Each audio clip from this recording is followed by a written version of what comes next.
I don't think hell exists. I happen to believe in life after death, but I don't think it's got a thing to do with reward and punishment. Religion is always in the control business. And that's something people don't really understand. It's in the guilt-producing control business. And if you have heaven as a place where you're rewarded for your goodness and hell as a place where you're punished for your evil, then you sort of have control of the population.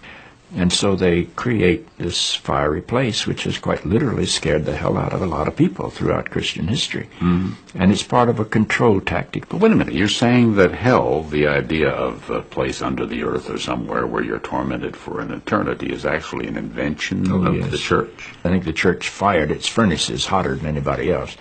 But I think there's a sense in most religious life of reward and punishment in some form. The church doesn't like for people to grow up, because you can't control grown-ups. That's why we talk about being born again. When you're born again, you're still a child. The people don't need to be born again. They need to grow up. They need to accept their responsibility for themselves and the world.